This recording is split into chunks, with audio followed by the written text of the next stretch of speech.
इसे विकिपीडिया ने प्रकाशित किया है। सर आइजैक न्यूटन इंग्लैंड के एक वैज्ञानिक थे जिन्होंने गुरुत्वाकर्षण का नियम और गति के सिद्धांत की खोज की। वे एक महान गणितज्ञ, भौतिक वैज्ञानिक, ज्योतिष एवं दार्शनिक थे। इनका शोध प्रपत्र प्राकृतिक दर्शन के गणितीय सिद्धांतों सन 1687 में प्रकाशित हुआ, जिसमें सार्वत्रिक गुरुत्वाकर्षण एवं गति के नियमों की व्याख्या की गई थी और इस प्रकार चिरसम्मत भौतिकी की नींव रखी। उनकी फिलोसोफी नेचुरलिस प्रिंसिपिया मैथमेटिका 1687 में प्रकाशित हुई। यह विज्ञान के इतिहास में अपने आप में सबसे प्रभावशाली पुस्तक है, जो अधिकांश साहित्यिक यांत्रिकी के लिए आधारभूत कार्य की भूमिका निभाती है। इस कार्य में न्यूटन ने सार्वत्रिक गुरुत्व और गति के 3 नियमों का वर्णन किया, जिसने अगली 3 शताब्दियों के लिए भौतिक ब्रह्मांड के वैज्ञानिक दृष्टिकोण पर अपना वर्चस्व स्थापित कर लिया। न्यूटन ने दर्शाया कि पृथ्वी पर वस्तुओं की गति और आकाशीय पिंडों की गति का नियंत्रण प्राकृतिक नियमों के समान समुच्चय के द्वारा होता है। इसे दर्शाने के लिए उन्होंने गृहीय गति के कैपले के नियमों तथा अपने गुरुत्वाकर्षण के सिद्धांत के बीच निरंतरता स्थापित की। इस प्रकार से सूर्य केंद्रीयता और वैज्ञानिक क्रांति के आधुनिकीकरण के बारे में पिछले संदेह को दूर किया। यांत्रिकी में न्यूटन ने संवेग तथा कोणीय संवेग दोनों के संरक्षण के सिद्धांतों को स्थापित किया। प्रकाशिकी में उन्होंने पहला व्यवहारिक परावर्ती दूरदर्शी बनाया और इस आधार पर रंग का सिद्धांत विकसित किया कि एक प्रिज्म श्वेत प्रकाश को कई रंगों में अपघटित कर देता है जो दृश्य स्पेक्ट्रम बनाते हैं। उन्होंने शीतलन का नियम दिया और ध्वनि की गति का अध्ययन किया। गणित में अवकलन और समाकलन कलन के विकास का श्रेय गोटफ्राइड लीबनीज के साथ न्यूटन को जाता है। उन्होंने सामान्यीकृत द्विपद प्रमेय का भी प्रदर्शन किया और एक फलन के शून्यों के सन्निकटन के लिए तथाकथित न्यूटन की विधि का विकास किया और घात श्रेणी के अध्ययन में योगदान दिया। वैज्ञानिकों के बीच न्यूटन की स्थिति बहुत शीर्ष पद पर है। ऐसा ब्रिटेन की रॉयल सोसाइटी में 2005 में हुए वैज्ञानिकों के एक सर्वेक्षण के द्वारा प्रदर्शित होता है, जिसमें पूछा गया कि विज्ञान के इतिहास पर किसका प्रभाव अधिक गहरा है, न्यूटन का या एल्बर्ट आइंस्टीन का। इस सर्वेक्षण में न्यूटन को अधिक प्रभावी पाया गया। न्यूटन अत्यधिक धार्मिक भी थे। हालांकि वे एक अपरंपरागत ईसाई थे। उन्होंने प्राकृतिक विज्ञान, जिसके लिए उन्हें आज याद किया जाता है, की तुलना में बाइबल हेर्मेनेटिक्स पर अधिक लिखा। जीवन। प्रारंभिक वर्ष। आइजैक न्यूटन का जन्म 4 जनवरी 1643 को नई शैली और पुरानी शैली की तिथि 25 दिसंबर 1642 लिंकॉनशायर के काउंटी में एक हेमलेट वुल्सथॉर्पे बाय कोल्स्टेरवोर्थ में वुल्सथ्रोप मैनर में हुआ। न्यूटन के जन्म के समय इंग्लैंड ने ग्रिगोरियन कैलेंडर को नहीं अपनाया था और इसलिए उनके जन्म की तिथि को क्रिसमस दिवस 25 दिसंबर 1642 के रूप में दर्ज किया गया। न्यूटन का जन्म उनके पिता की मृत्यु के 3 माह बाद हुआ। वे एक समृद्ध किसान थे। उनका नाम भी आइजैक न्यूटन था। पूर्व परिपक्व अवस्था में पैदा होने वाला वह एक छोटा बालक था। उनकी माता हन्ना एसफ का कहना था कि वह 1/4 गैलन जैसे छोटे से मग में समा सकता था। जब न्यूटन 3 वर्ष के थे, उनकी मां ने दोबारा शादी कर ली और अपने नए पति रिवरेंड बनाबू स्मिथ के साथ रहने चली गई और अपने पुत्र को उसकी नानी मरगेरी एसफ की देखभाल में छोड़ दिया। छोटा आइजैक अपने सौतेले पिता को पसंद नहीं करता था और उसके साथ शादी करने के कारण अपनी मां के साथ दुश्मनी का भाव रखता था, जैसा कि 19 वर्ष तक की आयु में उनके द्वारा किए गए अपराधों की सूची में प्रदर्शित होता है। मैंने माता और पिता स्मिथ के घर को जलाने की धमकी दी। 12 वर्ष से 17 वर्ष की आयु तक उन्होंने द किंग्स स्कूल ग्रांथम में शिक्षा प्राप्त की। उन्हें स्कूल से निकाल दिया गया और अक्टूबर 1659 वे वुल्सथॉर्पे बाय कोल्स्टेरवोर्थ आ गए, जहां उनकी मां, जो दूसरी बार विधवा हो चुकी थी, ने उन्हें किसान बनाने पर जोर दिया। वह खेती से नफरत करते थे। किंग्स स्कूल के मास्टर हेनरी स्टोक्स ने उनकी मां से कहा कि वे उन्हें फिर से स्कूल भेज दें ताकि वे अपनी शिक्षा को पूरा कर सकें। स्कूल के एक लड़के के खिलाफ बदला लेने की इच्छा से प्रेरित होने की वजह से वे एक शीर्ष क्रम के छात्र बन गए। जून 1661 में उन्हें ट्रिनिटी कॉलेज, कैम्ब्रिज में एक प्रकार की कार्य अध्ययन भूमिका के रूप में भर्ती किया गया। उस समय कॉलेज की शिक्षाएं अरस्तू पर आधारित थीं, लेकिन न्यूटन अधिक आधुनिक दार्शनिकों जैसे डेस्कार्टेस और खगोलविदों जैसे कोपरनिकस, गैलीलियो और कैपले के विचारों को पढ़ना चाहता था। 1665 में उन्होंने सामान्यीकृत द्विपद प्रमेय की खोज की और एक गणितीय सिद्धांत विकसित करना शुरू किया जो बाद में अत्यल्प कलन के नाम से जाना गया। अगस्त 1665 में जैसे ही न्यूटन ने अपनी डिग्री प्राप्त की, उसके ठीक बाद प्लेग की भीषण महामारी से बचने के लिए एहतियात के रूप में विश्वविद्यालय को बंद कर दिया। यद्यपि वे एक कैम्ब्रिज विद्यार्थी के रूप में प्रतिष्ठित नहीं थे, इसके बाद के 2 वर्षों तक उन्होंने वुल्सथॉर्पे में अपने घर पर निजी अध्ययन किया और कलन, प्रकाशिकी और गुरुत्वाकर्षण के नियमों पर अपने सिद्धांतों का विकास किया।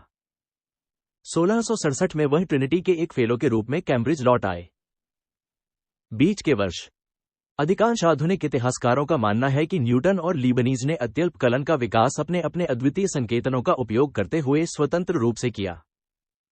न्यूटन के आंतरिक चक्र के अनुसार न्यूटन ने अपनी इस विधि को लीबनीज से कई साल पहले ही विकसित कर दिया था, लेकिन उन्होंने लगभग 1693 तक अपने किसी भी कार्य को प्रकाशित नहीं किया और 1704 तक अपने कार्य का पूरा लेखा जोखा नहीं दिया।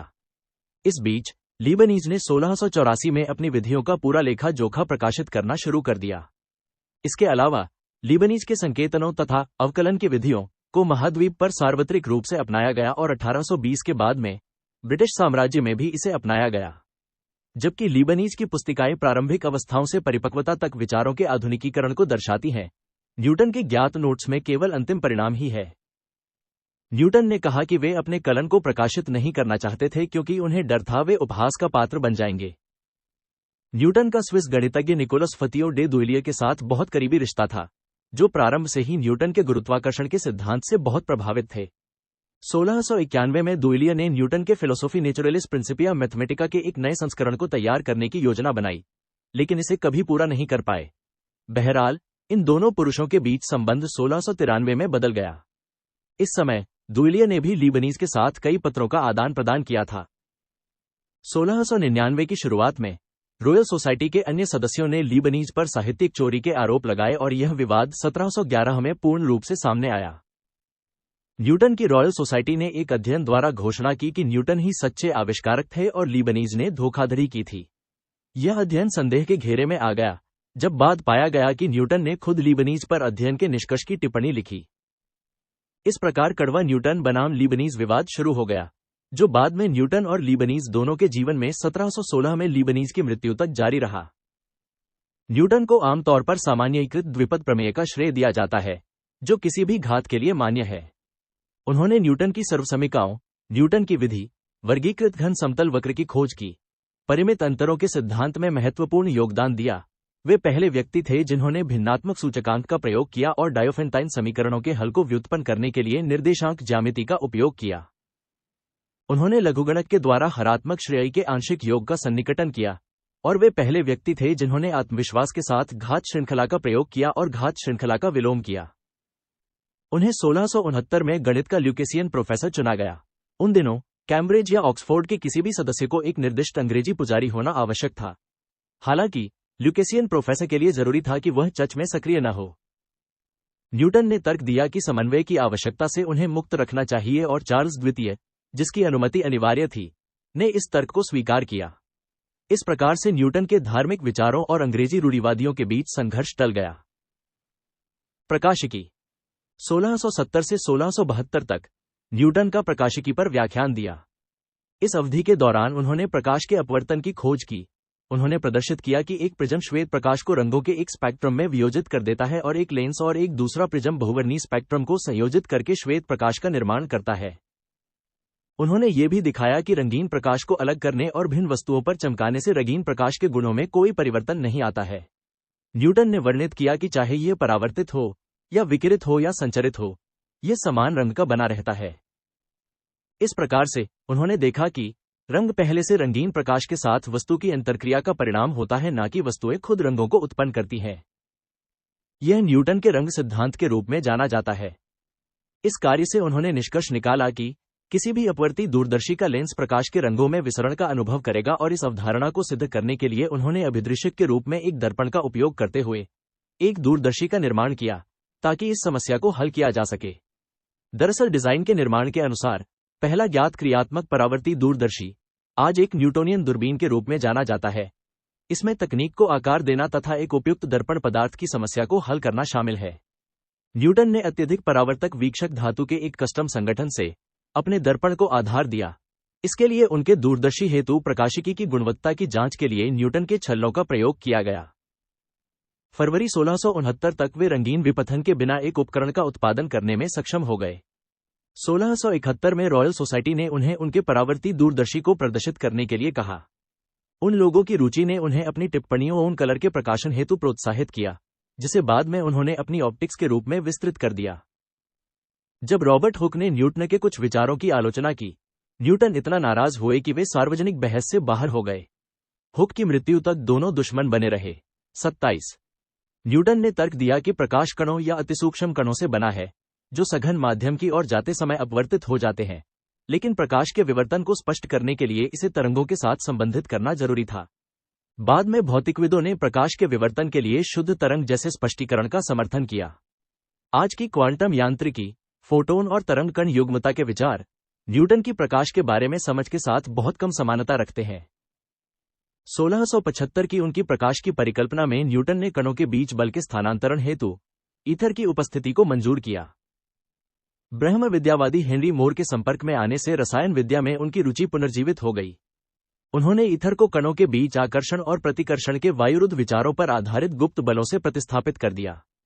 जॉन मेनार्ड कैनेज, जिन्होंने रसायन विद्या पर न्यूटन के कई लेखों को स्वीकार किया, कहते हैं कि न्यूटन कारण के युग के पहले व्यक्ति नहीं थे, वे जादूगरों में आखिरी नंबर पर थे। रसायन विद्या में न्यूटन की रुचि उनके विज्ञान में योगदान से अलग नहीं की जा सकती है। यदि उन्होंने एक निर्वात में से होकर एक दूरी पर क्रिया के गुप्त विचार पर भरोसा नहीं किया होता तो वे गुरुत्व का अपना सिद्धांत विकसित नहीं कर पाते। 1704 में न्यूटन ने ऑप्टिक्स को प्रकाशित किया, जिसमें उन्होंने अपने प्रकाश के अतिसूक्ष्म कणों के सिद्धांत की विस्तार से व्याख्या की। उन्होंने प्रकाश को बहुत ही सूक्ष्म कणों से बना हुआ माना, जबकि साधारण द्रव्य बड़े कणों से बना होता है, और उन्होंने कहा कि एक प्रकार के रासायनिक रूपांतरण के माध्यम से सकल निकाय और प्रकाश एक दूसरे में रूपांतरित नहीं हो सकते हैं, और निकाय प्रकाश के कणों से अपनी गतिविधि के अधिकांश भाग को प्राप्त नहीं कर सकते, जो उनके संगठन में प्रवेश करती है। न्यूटन ने एक कांच के ग्लोब का प्रयोग करते हुए एक घर्षण विद्युत स्थैतिक जनरेटर के एक आद्य रूप का निर्माण किया। यांत्रिकी और गुरुत्वाकर्षण। 1677 में न्यूटन ने फिर से यांत्रिकी पर अपना कार्य शुरू किया, अर्थात गुरुत्वाकर्षण और ग्रहीय गति के कैपले के नियमों के संदर्भ के साथ ग्रहों की कक्षा पर गुरुत्वाकर्षण का प्रभाव, और इस विषय पर हुक और फ्लेमस्टीड का परामर्श। उन्होंने जिम में डी मोटू कोपोरम में अपने परिणामों का प्रकाशन किया। इसमें गति के नियमों की शुरुआत थी, जिसने प्रिंसिपिया को सूचित किया। फिलोसोफी नेचुरलिस प्रिंसिपिया मैथमेटिका का प्रकाशन एडमंड हेली की वित्तीय मदद और प्रोत्साहन से 5 जुलाई 1687 को हुआ। इस कार्य में न्यूटन ने गति के 3 सार्वभौमिक नियम दिए, जिनमें 200 से भी अधिक वर्षों तक कोई सुधार नहीं किया गया है। उन्होंने उस प्रभाव के लिए लैटिन शब्द ग्रेविटास का इस्तेमाल किया, जिसे गुरुत्व के नाम से जाना जाता है, और सार्वत्रिक गुरुत्वाकर्षण के नियम को परिभाषित किया। इसी कार्य में उन्होंने वायु में ध्वनि की गति के बॉयल के नियम पर आधारित पहले विश्लेषणात्मक प्रमाण को प्रस्तुत किया। बहुत अधिक दूरी पर क्रिया कर सकने वाले एक अदृश्य बल की न्यूटन की अवधारणा की वजह से उनकी आलोचना हुई, क्योंकि उन्होंने विज्ञान में गुप्त एजेंसियों को मिला दिया था। प्रिंसिपिया के साथ न्यूटन को अंतर्राष्ट्रीय ख्याति मिली, उन्हें काफी प्रशंसाएं मिली। उनके एक प्रशंसक थे स्विट्जरलैंड में जन्मे निकोलस फतियो दे देवलियर, जिनके साथ उनका एक गहरा रिश्ता बन गया, जो 1693 में तब समाप्त हुआ जब न्यूटन तंत्रिका अवरोध से पीड़ित हो गए। बाद का जीवन। 1690 के दशक में न्यूटन ने कई धार्मिक शोध लिखे जो बाइबल की साहित्यिक व्याख्या से संबंधित थे। हेनरी मोर के ब्रह्मांड में विश्वास और कार्तीय द्वैतवाद के लिए अस्वीकृति ने शायद न्यूटन के धार्मिक विचारों को प्रभावित किया। उन्होंने एक पांडुलिपि जॉन लोकाई को भेजी, जिसमें उन्होंने ट्रिनिटी के अस्तित्व को विवादित माना था, जिसे कभी प्रकाशित नहीं किया गया। बाद के कार्य 39 the chronology of ancient kingdoms amended और observations upon the prophecies of Daniel and the apocalypse of Saint John 40 का प्रकाशन उनकी मृत्यु के बाद हुआ। उन्होंने रसायन विद्या के लिए भी अपना बहुत अधिक समय दिया। न्यूटन 1689 से 1690 तक और 1701 में इंग्लैंड की संसद के सदस्य भी रहे, लेकिन कुछ विवरणों के अनुसार उनकी टिप्पणियां हमेशा कोष्ठ में एक ठंडे सूखे को लेकर ही होती थी, और वे खिड़की को बंद करने का अनुरोध करते थे। 1696 में न्यूटन शाही टकसाल के वार्डन का पद संभालने के लिए लंदन चले गए। ये पद उन्हें राजकोष के तत्कालीन कुलाधिपति हैलिफैक्स के पहले अर्ल चार्ल्स मोमतागो के संरक्षण के माध्यम से प्राप्त हुआ। उन्होंने इंग्लैंड का प्रमुख मुद्रा धल्लाई का कार्य संभाल लिया। किसी तरह मास्टर लुकास के इशारों पर नाचने लगे। 1699 में लुकास की मृत्यु न्यूटन शायद टकसाल के सबसे प्रसिद्ध मास्टर बने। इस पद पर न्यूटन अपनी मृत्यु तक बने रहे। ये नियुक्तियां दायित्वहीन पद के रूप में ली गई थीं, लेकिन न्यूटन ने उन्हें गंभीरता से लिया। 1701 में अपने कैम्ब्रिज के कर्तव्यों से सेवानिवृत्त हो गए और मुद्रा में सुधार लाने का प्रयास किया तथा कतरनों तथा नकली मुद्रा बनाने वालों को अपनी शक्ति का प्रयोग करके सजा दी। 1717 में टकसाल के मास्टर के रूप में लॉ ऑफ क्वीन एने में न्यूटन ने अनजाने में सोने के पक्ष में चांदी के पैसे और सोने के सिक्के के बीच द्विधात्विक संबंध स्थापित करते हुए पाउंड स्टर्लिंग को चांदी के मानक से सोने के मानक में बदल दिया। इस कारण से चांदी स्टर्लिंग सिक्के को पिघला कर ब्रिटेन से बाहर भेज दिया गया। न्यूटन को 1703 में रॉयल सोसाइटी का अध्यक्ष और फ्रेंच एकेडमिक डेस साइंसेस का एक सहयोगी बना दिया गया। रॉयल सोसाइटी में अपने पद पर रहते हुए न्यूटन ने रॉयल खगोलविद जॉन फ्लेमस्टीड को शत्रु बना लिया। उन्होंने फ्लेमस्टीड की हिस्टोरिका कोलेस्टिस ब्रिटेनिका को समय से पहले ही प्रकाशित करवा दिया, जिसे न्यूटन ने अपने अध्ययन में काम में लिया था। अप्रैल 1705 में क्वीन एनी ने न्यूटन को ट्रिनिटी कॉलेज, कैम्ब्रिज में एक शाही यात्रा के दौरान नाइट की उपाधि दी।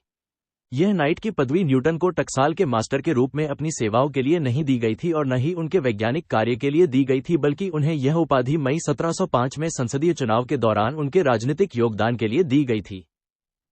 न्यूटन की मृत्यु लंदन में 31 मार्च 1727 को हुई। पुरानी शैली 20 मार्च 1726 और उन्हें वेस्टमिंस्टर एब्बे में दफनाया गया था। उनकी आधी भतीजी कैथरीन बार्टन कोनदुवित ने लंदन में जमीन स्ट्रीट में उनके घर पर सामाजिक मामलों में उनकी परिचारिका का काम किया। वे उसके बहुत प्यारे अंकल थे। ऐसा जिक्र उनके उस पत्र में किया गया है जो न्यूटन के द्वारा उसे तब लिखा गया जब वह चेचक की बीमारी से उबर रही थी। न्यूटन, जिनके कोई बच्चे नहीं थे, उनके अंतिम वर्षों में उनके रिश्तेदारों ने उनकी अधिकांश संपत्ति पर अधिकार कर लिया और निर्वसियत ही उनकी मृत्यु हो गई।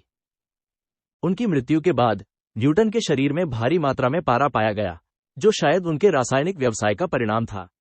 पारे की विषाक्तता न्यूटन के अंतिम जीवन में संकीपन को स्पष्ट कर सकती है। मृत्यु के बाद प्रसिद्धि। फ्रेंच गणितज्ञ जोसेफ लुईस लाग्रेंज अक्सर कहते थे कि न्यूटन महानतम प्रतिभाशाली था, और एक बार उन्होंने कहा कि वह सबसे ज्यादा भाग्यशाली भी था, क्योंकि हम दुनिया की प्रणाली को एक से ज्यादा बार स्थापित नहीं कर सकते। अंग्रेजी कवि अलेक्जेंडर पोप ने न्यूटन की उपलब्धियों के द्वारा प्रभावित होकर प्रसिद्ध स्मृति लेख लिखा। Nature and nature's laws lay hid in night. God said, let Newton be, and all was light. Newton अपनी उपलब्धियों का बताने में खुद संकोच करते थे। फरवरी 1676 में उन्होंने रॉबर्ट हुक को एक पत्र में लिखा, if I have seen further it is by standing on ये शोल्डर्स ऑफ जायंट्स 50।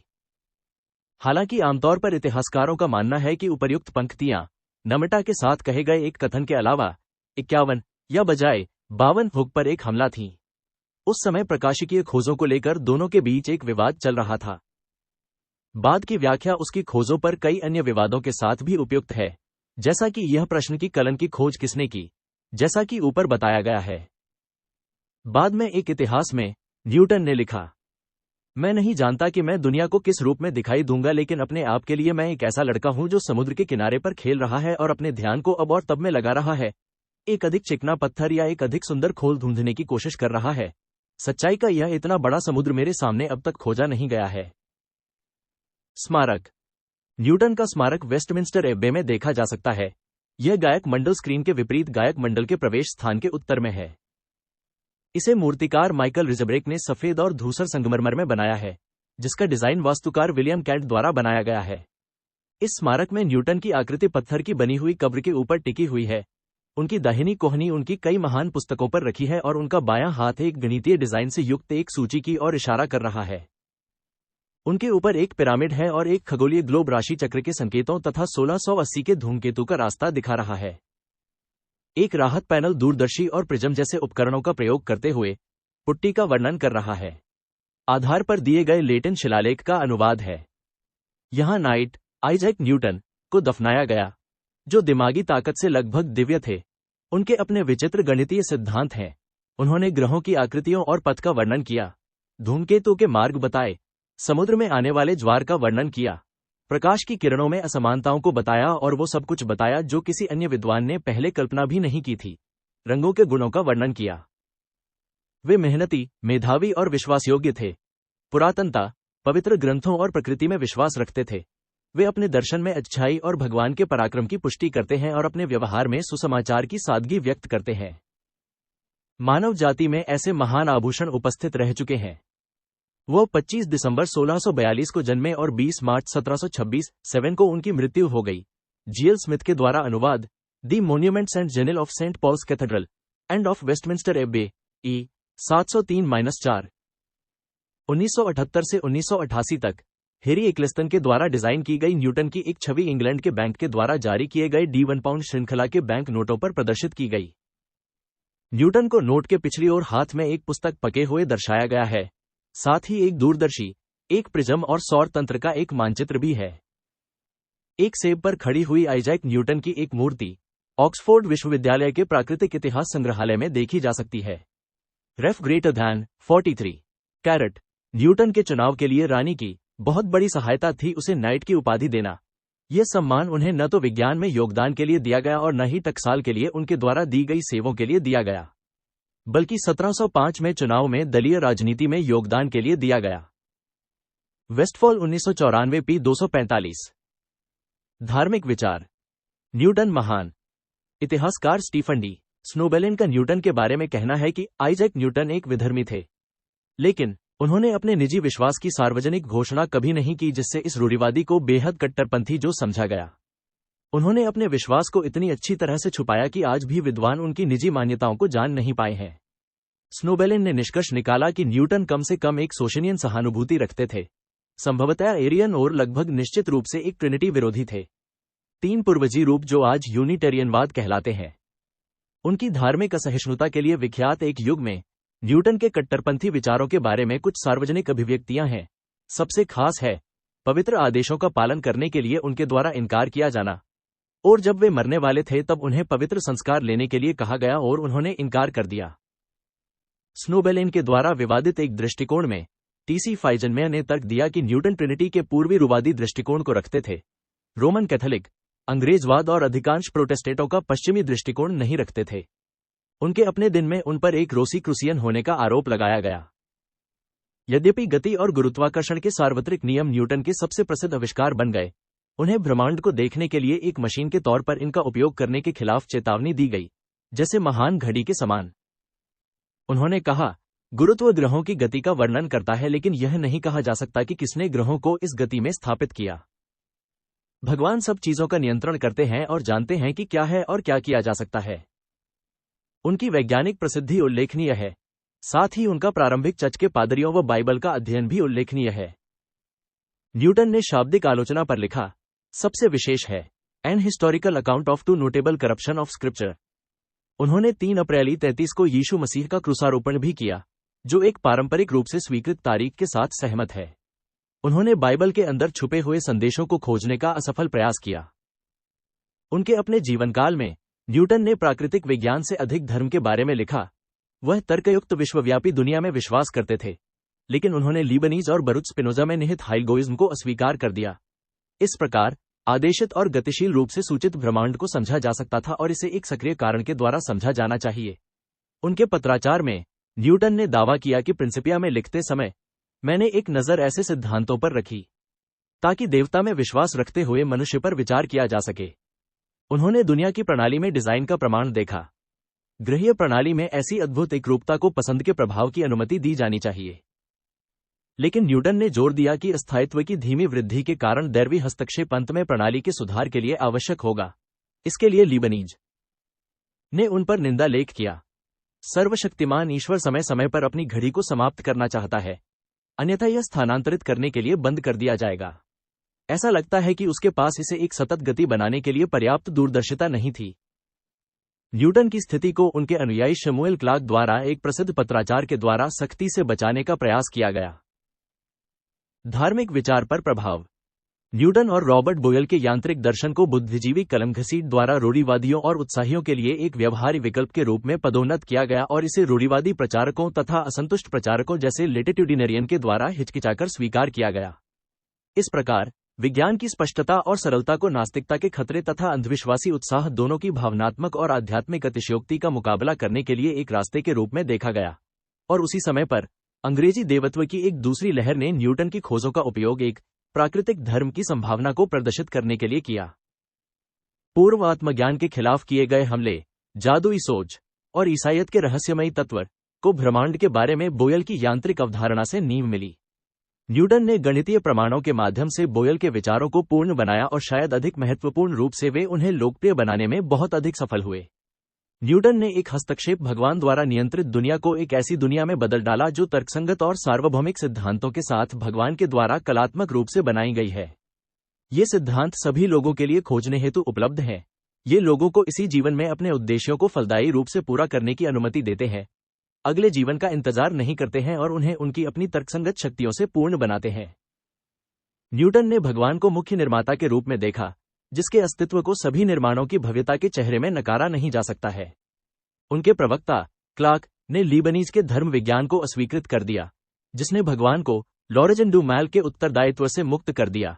इसके लिए भगवान को उसके निर्माण में योगदान से हटा दिया, चूंकि जैसा कि क्लार्क ने कहा था, ऐसा देवता केवल नाम से ही राजा होगा, लेकिन नास्तिकता से एक कदम दूर होगा।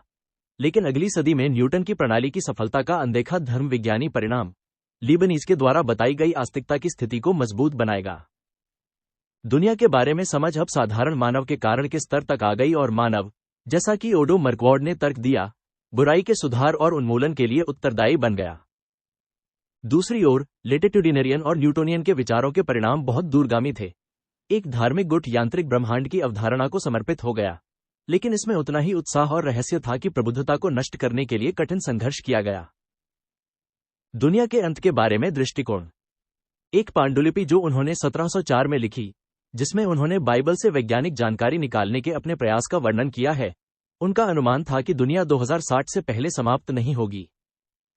इस भविष्यवाणी में उन्होंने कहा कि इसमें मैं यह नहीं कह रहा कि अंतिम समय कौन सा होगा, लेकिन मैं इससे उन काल्पनिक व्यक्तियों के अटकलों को बंद करना चाहता हूं जो अक्सर अंत समय के बारे में भविष्यवाणी करते हैं और इस भविष्यवाणी के असफल हो जाने पर पवित्र भविष्यवाणी बदनाम होती है। आत्मज्ञानी दार्शनिक। आत्मज्ञानी दार्शनिकों ने पूर्ववर्ती वैज्ञानिकों के एक छोटे इतिहास को चुना। गैलीलियो, बोयल और मुख्य रूप से न्यूटन। ये चुनाव दिन के प्रत्येक भौतिक और सामाजिक क्षेत्र के लिए प्राकृतिक नियम और प्रकृति की एकल अवधारणा के उनके अनुप्रयोग के मार्गदर्शन और जमानत के रूप में किया गया। इस संबंध में इस पर निर्मित सामाजिक संरचनाओं और इतिहास के अध्याय त्यागे जा सकते थे। प्राकृतिक और आत्मज्ञानी रूप से समझने योग्य नियमों पर आधारित ब्रह्मांड के बारे में यह न्यूटन की ही संकल्पना थी, जिसने आत्मज्ञान विचारधारा के लिए एक बीज का काम किया। लोकय और वॉल्टेयर ने आंतरिक अधिकारों की वकालत करते हुए प्राकृतिक नियमों की अवधारणा को राजनीतिक प्रणाली पर लागू किया। फिजियोक्रेट और एडम स्मिथ ने आत्मरुचि और मनोविज्ञान की प्राकृतिक अवधारणा को आर्थिक प्रणाली पर लागू किया तथा समाजशास्त्रियों ने प्रगति के प्राकृतिक नमूनों में इतिहास को फिट करने की कोशिश के लिए तत्कालीन सामाजिक व्यवस्था की आलोचना की। मोनबोडो और सैमुअल क्लार्क ने न्यूटन के कार्य के तत्वों का विरोध किया, लेकिन अंततः प्रकृति के बारे में उनके प्रबल धार्मिक विचारों को सुनिश्चित करने के लिए इसे युक्तिसंगत बनाया। न्यूटन और जालसाजी। शाही टकसाल के प्रबंधक के रूप में न्यूटन ने अनुमान लगाया कि दोबारा धलाई किए जाने वाले सिक्कों में 20% जाली थे। जालसाजी एक बहुत बड़ा राजद्रोह था, जिसके लिए फांसी की सजा थी। इसके बावजूद सबसे ज्वलंत अपराधियों को पकड़ना बहुत मुश्किल था। यद्यपि न्यूटन इस कार्य के लिए सही साबित हुए। भेष बदलकर शराब खाने और जेल में जाकर उन्होंने खुद बहुत से सबूत इकट्ठे किए। सरकार की शाखाओं को अलग करने और अभियोजन पक्ष के लिए स्थापित सभी बाधाओं हेतु अंग्रेजी कानून में अभी भी सत्ता के प्राचीन और दुर्जेय रिवाज थे। न्यूटन को शांति का न्यायाधीश बनाया गया और जून 1698 और क्रिसमस 1699 के बीच उन्होंने गवाह, मुखबिरों और संदिग्धों के 200 परीक्षण करवाए। न्यूटन ने अपनी प्रतिबद्धता को जीता और फरवरी 1699 में उनके पास 10 कैदी रिहाई का इंतजार कर रहे थे। 103 राजा के वकील के रूप में न्यूटन का एक मामला विलियम चलोनेर के खिलाफ था। चलोनेर की योजना थी कैथोलिक के जाली षड्यंत्र को तय करना और फिर अभागे षड्यंत्रकारी में बदल देना, जिसको वह बंधक बना लेता था। चलोनेर ने अपने आप को पर्याप्त समृद्ध सज्जन बना लिया। संसद में अर्जी देते हुए चलोनेर ने टकसाल में नकली सिक्के बनाने के लिए उपकरण भी उपलब्ध कराए।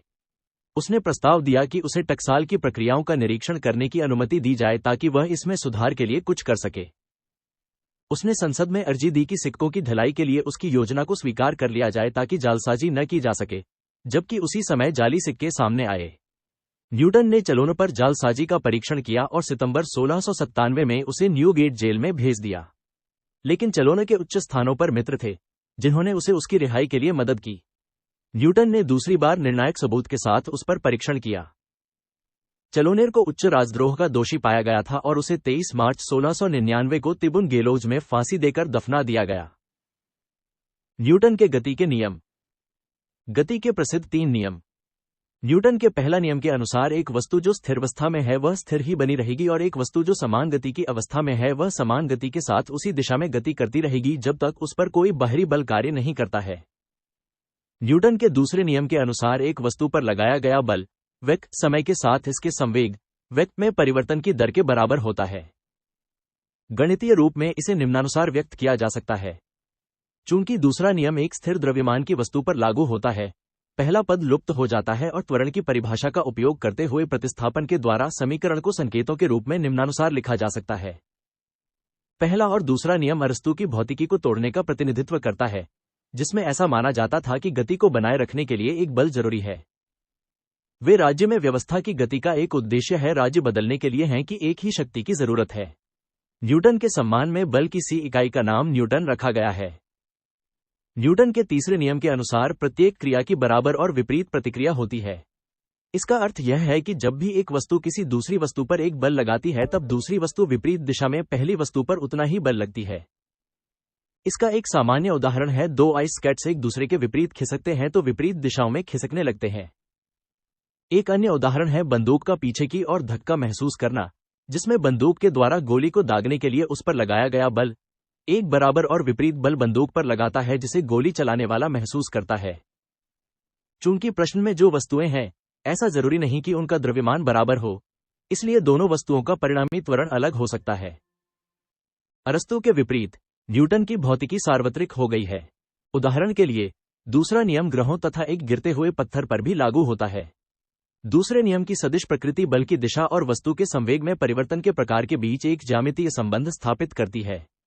न्यूटन से पहले आमतौर पर यह माना जाता था कि सूर्य के चारों ओर घूर्णन कर रहे एक ग्रह के लिए एक अग्रगामी बल आवश्यक होता है, जिसकी वजह से यह गति करता रहता है। न्यूटन ने दर्शाया कि इसके बजाय सूर्य का अंदर की ओर एक आकर्षण बल आवश्यक होता है। यहां तक कि प्रिंसिपिया के प्रकाशन के कई दशकों के बाद भी यह विचार सार्वत्रिक रूप से स्वीकृत नहीं किया गया और कई वैज्ञानिकों ने डेस्कार्टेस के वोर्टिकस के सिद्धांत को वरीयता दी। न्यूटन का सेब। न्यूटन अक्सर खुद एक कहानी कहते थे कि एक पेड़ से एक गिरते हुए सेब को देखकर वे गुरुत्वाकर्षण का सिद्धांत बनाने के लिए प्रेरित हो पाए। बाद में व्यंग्य करने के लिए ऐसे कार्टून बनाए गए जिनमें सेब को न्यूटन के सर पर गिरते हुए बताया गया और यह दर्शाया गया कि इसी के प्रभाव ने किसी तरह से न्यूटन को गुरुत्व के बल से परिचित कराया। उनकी पुस्तिकाओं से ज्ञात हुआ कि 1660 के अंतिम समय में न्यूटन का यह विचार था कि स्थलीय गुरुत्व का विस्तार होता है, ये चंद्रमा के वर्ग व्युत्क्रमानुपाती होता है। हालांकि पूर्ण सिद्धांत को विकसित करने में उन्हें 2 दशक का समय लगा। जॉन कंद्यूइट, जो रॉयल टक्साल में न्यूटन के सहयोगी थे और न्यूटन की भतीजी के पति भी थे, ने इस घटना का वर्णन किया जब उन्होंने न्यूटन के जीवन के बारे में लिखा। 1666 में वे कैम्ब्रिज से फिर से सेवानिवृत्त हो गए और अपनी मां के पास लिंकनशायर चले गए। जब वे एक बाग में घूम रहे थे तब उन्हें एक विचार आया कि गुरुत्व की शक्ति धरती से एक निश्चित दूरी तक सीमित नहीं है, लेकिन यह शक्ति उससे कहीं ज्यादा आगे विस्तृत हो सकती है जितना कि पहले आमतौर पर सोचा जाता था। उन्होंने अपने आप से कहा कि क्या ऐसा उतना ऊपर भी होगा जितना ऊपर चांद है, और यदि ऐसा है तो यह उसकी गति को प्रभावित करेगा और संभवतया उसे उसकी कक्षा में बनाए रखेगा। वे जो गणना कर रहे थे, इस तर्क का क्या प्रभाव हुआ? सवाल गुरुत्व के अस्तित्व का नहीं था, बल्कि यह था कि क्या यह बल इतना विस्तृत है कि यह चांद को अपनी कक्षा में बनाए रखने के लिए उत्तरदायी है। न्यूटन ने दर्शाया कि यदि बल दूरी के वर्ग व्युत्क्रम में कम होता है तो चंद्रमा की कक्षीय अवधि की गणना की जा सकती है और अच्छा परिणाम प्राप्त हो सकता है। उन्होंने अनुमान लगाया कि यही बल अन्य कक्षीय गति के लिए जिम्मेदार है और इसीलिए इसे सार्वत्रिक गुरुत्वाकर्षण का नाम दे दिया। एक समकालीन लेखक विलियम स्टुकेले सर आइजैक न्यूटन की जिंदगी को अपने स्मरण में रिकॉर्ड करते हैं। वे 15 अप्रैल 1726 को केंसिंगटन में न्यूटन के साथ हुई बातचीत को याद करते हैं, जब न्यूटन ने जिक्र किया कि उनके दिमाग में गुरुत्व का विचार पहले कब आया। जब वह ध्यान की मुद्रा में बैठे थे उसी समय एक सेब के गिरने के कारण ऐसा हुआ। क्यों यह सेब हमेशा भूमि के सापेक्ष लंबवत में ही क्यों गिरता है? ऐसा उन्होंने अपने आप में सोचा। यह बगल में या ऊपर की ओर क्यों नहीं जाता है, बल्कि हमेशा पृथ्वी के केंद्र की ओर ही गिरता है। इसी प्रकार के शब्दों में वोल्टेयर महाकाव्य कविता पर निबंध में लिखा, सर आइजैक न्यूटन का अपने बागानों में घूम रहे थे। पेड़ से गिरते हुए एक सेब को देखकर उन्होंने गुरुत्वाकर्षण की प्रणाली के बारे में पहली बार सोचा। विभिन्न पेड़ों को वह सेब के पेड़ होने का दावा किया जाता है जिसका न्यूटन ने वर्णन किया है। दी किंग्स स्कूल ग्रांथम दावा करता है कि यह पेड़ स्कूल के द्वारा खरीद लिया गया था। कुछ सालों बाद इसे जड़ सहित लाकर प्रधानाध्यापक के बगीचे में लगा दिया गया।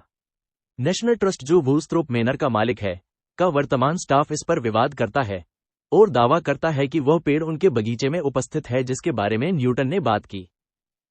मूल वृक्ष का वंशज ट्रिनिटी कॉलेज कैम्ब्रिज के मुख्य द्वार के बाहर उगा हुआ देखा जा सकता है। यह उस कमरे के नीचे है जिसमें न्यूटन पाई के समय रहता था। ब्रोकडेल में राष्ट्रीय फलों का संग्रह उन पेड़ों से ग्राफ्ट की आपूर्ति कर सकता है जो फ्लावर ऑफ कैंट के समान दिखाई देता है, जो एक मोटे गूदे की पकाने की किस्म है। न्यूटन के लेखन। Method of fluxions of nature obvious laws and processes in vegetation. डे मोटू कोपोरम इन जेम। फिलोसोफी नेचुरलिस प्रिंसिपिया मैथमेटिका। ऑप्टिक्स। टकसाल में मास्टर के रूप में रिपोर्टें। एरिथमेटिका यूनिवर्सलिस। The system of the world. Optical lectures. The chronology of ancient kingdoms और डी मुंडी सिस्टमेट। डैनियल पर प्रेक्षण और the apocalypse of Saint John. धर्म ग्रंथ के 2 उल्लेखनीय भ्रष्टाचारों का ऐतिहासिक लेखा जोखा। टिप्पणी और संदर्भ। अतिरिक्त अध्ययन। Andrade, E.N. दसी, Isaac Newton, New York, शैंटिक्ले press.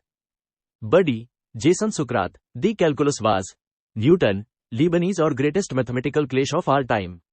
277 pp। Unsure पाठ्य की खोज।